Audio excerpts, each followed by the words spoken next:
Assalamualaikum warahmatullahi wabarakatuh. Sallallahu ala Muhammad sallallahu alaihi wasallam. Kembali lagi bersama kita di channel Pangeran Cahaya. Hadirin semuliakan,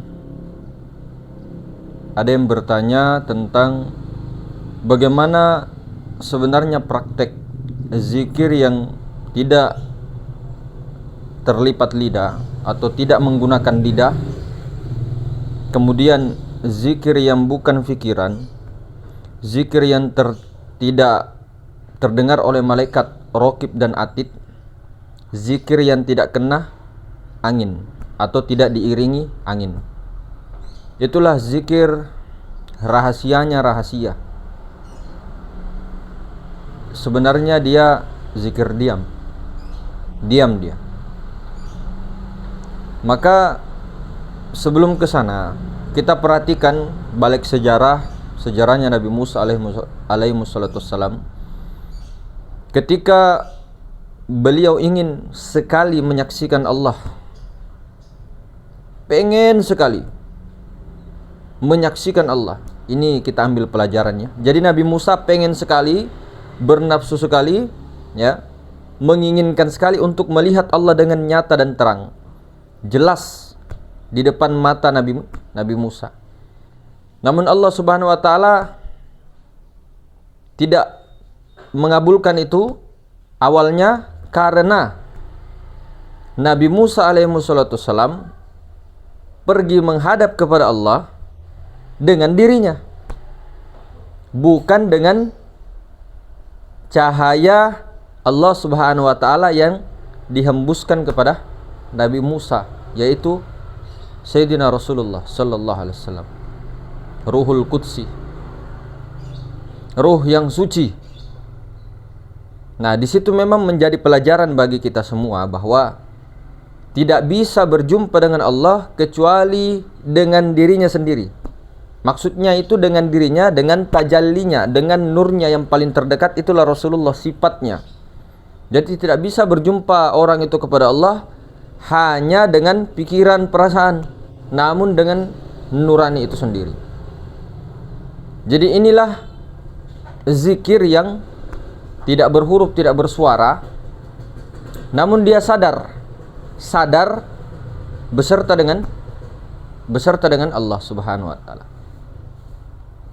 Maka inilah ketika Allah Subhanahu wa taala membukakan kasyaf maknawiyahnya kepada Nabi Musa alaihi wassalam. Nabi Musa dikiaskan di situ adalah pingsan. Pingsan itu fana secara zahir. Setelah fana secara zahir, maka di situ bertobat. Bertobat itu bukan berarti Nabi Musa berdosa, tidak. Minta pengampunan di situ, istighfar. Minta pengampun. Karena Nabi Musa pada saat itu diceritakan seperti itu, digerakkan oleh Allah seperti itu, lalai. Awalnya itu Nabi Musa alaihi wassalam ingin bertemu dengan Allah, melihat Allah, menyaksikan Allah dengan dirinya, bukan dengan diri nurani yang dihembuskan oleh Allah Subhanahu wa taala. Itulah kenapa Nabi Musa alaihissalam pengen sekali menjadi umatnya Nabi Muhammad sallallahu alaihi wasallam. Kenapa? Karena saking dahsyatnya umat akhir zaman yang dikaruniai cahaya kenabian, bukan menjadi nabi, cahaya ruh suci itu dibuka dengan terang-terangan dan disebarkan oleh Allah, dan dia bukan nabi, bukan rasul. Itulah umat akhir zaman yang menggunakan nuraninya, yang menggunakan cahaya ilahiyah itu yang ada pada dirinya, maka dia dimampukan Allah dengan cahaya dirinya tadi, Ruh Kudus tadi, menyaksikan Allah dengan terang dan jelas melewati berjuta-juta hijab. Langsung tembus bisa menyaksikan Allah Subhanahu wa taala yang Maha Suci. Bayangkan itu. Jadi menyaksikan Allah Subhanahu wa taala dengan Maha Suci itu dengan nurani. Tidak bisa menghayal tentang Allah. Kalau menghayal tentang Allah itu dengan pikiran, memikirkan tentang Allah itu nanti lama-lamanya ngebleng itu. Jadi hanya disadari pakai nurani. Nurani itulah bukan dengan mata. Bukan dengan mata, bukan dengan hati yang ini, tapi dengan hati yang bening. Qalbu mu'minin baitullah itu nurani. Itulah dikiaskan qalbu mu'minin arsyullah. Qalbunya orang beriman adalah arsy Allah. Qalbunya orang beriman adalah arsy Allah. Ini kiasan aras, kiasan. Qalbu yang suci, hati yang suci, itulah Rasulullah. Jadi di sini diajarkan bahwa Nabi Musa alaihissalam saja untuk menyaksikan Allah dengan nyata harus menggunakan cahaya dirinya, nuraninya. Ini kita mau langsung kepada Allah, itu hanya prasangka-prasangka. Meskipun mengetahui Maha Ruang kah, Maha Suci kah, namun langsung dia kepada Allah itu tidak jadi. Ainul yakin, ilmu yakin aja terus. Paling mentok ainul yakin. Tidak bisa sampai akmalul yakin, isbatul yakin, keyakinan sempurna itu. Pasti kalau diuji terombang-ambing, terombang-ambing, karena hanya memikirkan Allah saja. Hanya di akalnya saja. Oh iya, oh berarti ini. Di karang-karangnya lah Allah itu black hole lah, atom lah, inilah. Padahal itu bukan Allah. Nah, ini yang menjadi permasalahan di kalangan para arif billah. Maka ketika menyaksikan Allah dengan mata, itu hanya pikiran kita saja, prasangka saja. Menyaksikan harus dengan Rasulullah. Cahaya sejati yang ada pada diri masing-masing, di nurani. Itulah nyawa. Bagaimana cara menyaksikan dengan Rasulullah? Pertama-tama selalu kita bilang, jiwa, an-nafs, diri ananiyah kita, pikiran, perasaan dinaikkan kepada nyawa, dimi'rotkan atau berlindung ke situ, masuk ke dalam pikiran perasaannya, bukan kita. Pikiran perasaannya, kalau bahasa ininya diturunkan, atau kalau bahasa anunya dimi'rotkan ke pusat. Nah, di dalam itulah kamu betul-betul simpan pikiran perasaan di situ. Nah, kalau sudah itu, diam di situ, jangan ada kata-kata, jangan ada apa-apa, diam aja di situ. Nah, kalau sudah betul-betul merasakan yang di dalam pusar itu, menjiwai Rasulullah yang di dalam pusar itu, maka itu sudah tubaddil. Lalu ketubaddilannya tadi, tergantinya Rasulullah tadi. Rasulullah ini yang memandang Maha Suci. Memandangnya bukan dengan mata, meskipun dia menutup mata. Rasulullah sallallahu alaihi wasallam, Rasulullah itu mampu memandang Allah Subhanahu wa taala depan, belakang, atas, bawah, dan semakin diperlebar pandangannya, maka semakin lebar, semakin lebar, tak terbatas, unlimited, tidak terbatas. Allah Subhanahu wa taala zatnya itu tidak terbatas, sampai mana-mana, bila-bila pun. Apa bila-bila pun? Sampai manapun itu tak terbatas. Inilah yang dimaksud dia berzikir tidak masuk wilayah malaikat raqib atid, tidak bisa mencatat. Iblis juga tidak bisa masuk, malaikat tidak bisa masuk. Tidak ada yang bisa masuk di situ, wilayah itu. Disitulah Allah Subhanahu wa taala mengajari setiap hamba-hambanya melalui kalam. Jadi Allah memang mengajarkan suatu hikmah, suatu pengajaran melalui kalamnya. Itulah kalamnya itu Rasulullah. Kalau di sini ya, sebelum mendengarkan kalam-kalam, karena kalam itu perlu hati-hati juga. Jangan sampai kalam-kalam hawa nafsu kita, anania, atau kalam setan, atau kalam malaikat, atau kalam Rasulullah. Perlu di sini berhati-hati juga. Jadi sebelum mendengarkan kalam-kalam pikiran dari sini, bisikan dari sini, itu betul-betul rajin-rajin dulu melebur menjiwai Rasulullah. Menjiwai Rasulullah. Betul-betul sampai pikiran lenyap, pikiran tidak ada. Bukan kita sengaja mengosong-kosongkan pikiran, tidak. Rasakan saja yang di dalam pusar itu. Sampai pikiran tenang, perasaan tenang, nikmat. Itu kan nanti ketika muncul nikmat itu kan merasa dilapisi itu. Dilapisi. Kemudian dinginnya seperti melebihi es batu. Dingin, nikmat sekali, plong semuanya. Kalau sudah bertubuhkan Rasulullah, sudah terganti itu namanya. Nah, itu salah satu sensasinya. Jadi akunya sudah terganti, akunya Rasulullah. Nah, disitulah kalam sir terpantul kepada Rasulullah. Nah, perlu diperhatikan, kita yang inti saja, 5 suara. Yang pertama suara Rabbaniyah, suaranya Allah. Kalamnya Allah itu tidak berhuruf, tidak bersuara. Kalau kalamnya Rasulullah memang berhuruf tapi halus, bersuara halus. Namun kalamnya Rasulullah ini terdengar ketika seseorang itu fana kepada Rasulullah, ketika pikiran perasaannya melebur kepada Rasulullah. Apakah hanya harus melebur dulu, Mas, baru bisa mendengar kalam itu? Tidak. Kadang 2 hari sekali muncul. Kadang kalau kita mau berbuat jahat muncul. Tapi kan sekali-kali doang. Nah, itu pertama, itu lintasan pertama, itu guru sejati, itu kalam Rasulullah. Tapi ketika seseorang itu salik itu selalu melebur pikirannya, perasaannya kepada Rasulullah, maka sering-sering memberikan nasihat itu Rasulullah. Sering-sering memberikan fatwa kepada kita. Itulah fatwanya Rasulullah yang bersumber dari Allah Subhanahu wa taala. Nah, kalau kita fana kepada Rasulullah dan diam sediam-diamnya, ada getaran di situ, tidak ada huruf, tidak ada suara, itu kalam Allah.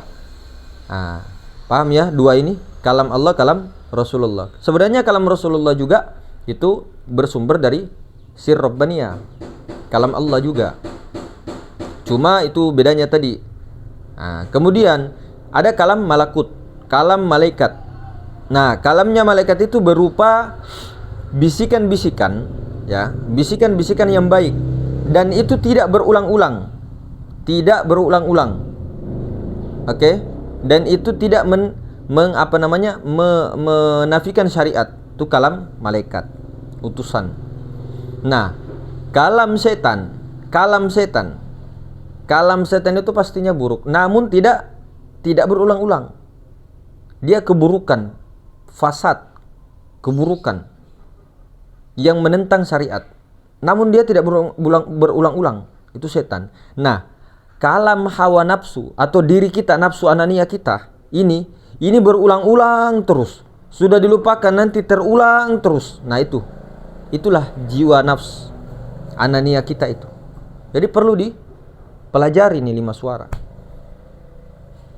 Jadi yang paling pertama sekali, kalau mau betul-betul meleburkan dulu sampai betul-betul diam.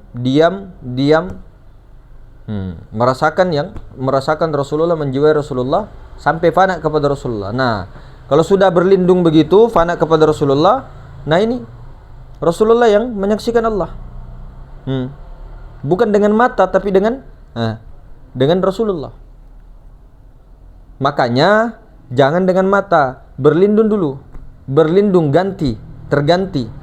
Rasulullah yang di depan. Kita berlindung yang ada hanya Rasulullah, bertubuhkan Rasulullah.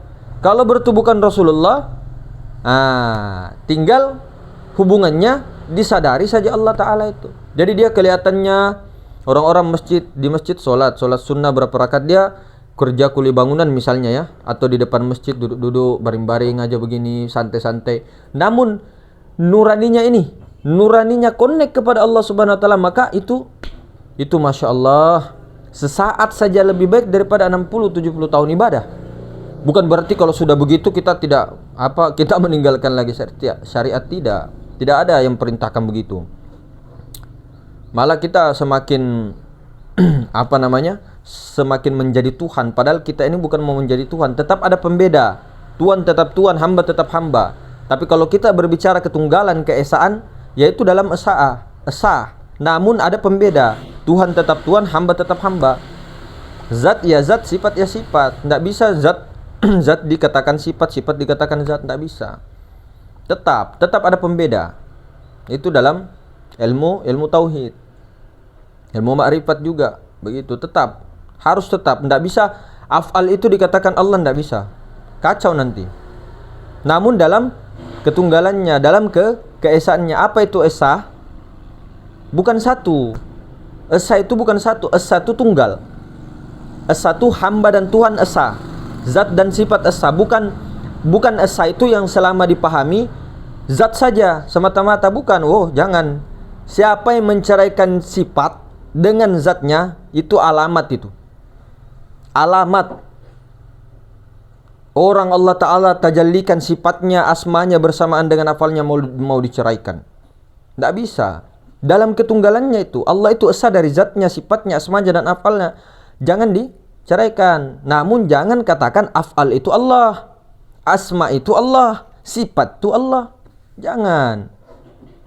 Lain. Jangan katakan makhluk itu Allah. Jangan katakan hamba itu Tuhan. Jangan. Namun sebenarnya hamba ini esa dengan Tuhan. Kalau masih ada Tuhan dan hamba belum esam, itu salah persepsi kita. Itu dalam keadaan fana. Ketika di dalam fana zohir batin, nah tidak ada lagi yang bagaimana caranya itu itu seperti orang ini. Nah, kita kasih contoh, seperti orang mau tidur, tapi belum tidur. Orang mau tidur dan mengantuk, antara mau tidur dan mengantuk. Nah, di situ dia masih ada, namun adanya itu tidak berasa dia di situ. Tidak dalam kesadarannya dia. Contoh. Tuh, fana secara batin. Kemudian hadirin semulakan Allah Subhanahu wa taala, itulah zikir yang betul-betul yang tidak kena lidah. Tidak mampu diganggu oleh syaitan. Tidak bisa dicatat oleh raqib dan atid. Kalau di sini masih. Itulah makom Rasulullah. Disinilah makom yang orang-orang yang selalu menjiwai terus, maka dia akan ditinggikan oleh Allah Subhanahu wa taala. Dan dia pasti akan dimampukan oleh Allah Subhanahu wa taala untuk senantiasa syuhud kepada Allah. Untuk senantiasa menyaksikan Allah setiap saat dan keadaan. Dan bukan hanya menyaksikan Allah, namun mempraktikkan ketika dia di dalam permasalahan ataupun ujian. Jadi yang disaksikan hanya Allah semata-mata. Melihat ke bentuk-bentuk, bukan bentuknya yang dipandang, tapi af'alnya, gerak dan diamnya. Melihat ke batinnya, sifatnya. Melihat ke nama, asma'nya. Jadi tidak ada lagi yang dipandang selain daripada ketunggalan. Sudah tidak ada lagi istilah alam semesta, ini kan. Tidak. Bahkan alam semesta pun sudah hancur dikembalikan kepada Nur Muhammad. Nah, itulah orang-orang yang berserah diri dengan total.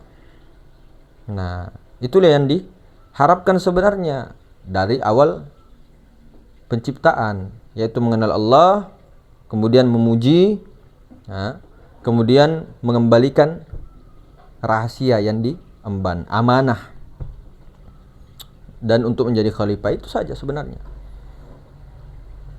Nah, kalau sudah tahu itu, insya Allah tinggal tunggu ajal, batas di dunia selesai. Sudah, jangan ini lagi, neko-neko lagi. Tinggal jalani, kemudian syariatnya, tasawufnya, fikihnya itu, itu diperluas lagi, dipermantap lagi. Nah, jadi itu ya, hadirin semulakan, senantiasalah terus sadar Allah. Tapi bukan dengan kita, bukan kita yang ingin sadar kepada Allah, tapi nurani. Nurani itu bukan kita. Selalu kita bilang nurani atau Rasulullah atau Ruhul Kudus itu bukan ada di dalam kita. Kedudukannya ada, tapi bukan dia di dalam. Hati-hati. Hati-hati. Bukan dia di dalam. Kedudukannya ada di meliputi jasad, meliputi jasmani dengan jiwa ruhani itu. Nah, jadi begitu hadirin sekalian, mudah-mudahan kita senantiasa ya digerakkan Allah Subhanahu wa taala untuk melebur kepada Rasulullah sallallahu alaihi wasallam. Menjiwai Rasulullah sallallahu alaihi wasallam. Jangan kita ini capak-capak apa ya bahasa Indonesianya. Jangan kita nekat-nekat langsung mau kepada Allah. Pikiranmu nanti berantakan semuanya. Tidak ini berantakan. Kecuali untuk belajar seperti yang 49 hari itu kan makanya kita bilang 49 hari ini nanti setelah 7 pelajaran diulangi terus. Bukan setelah 49 hari lolos, bukan lolos.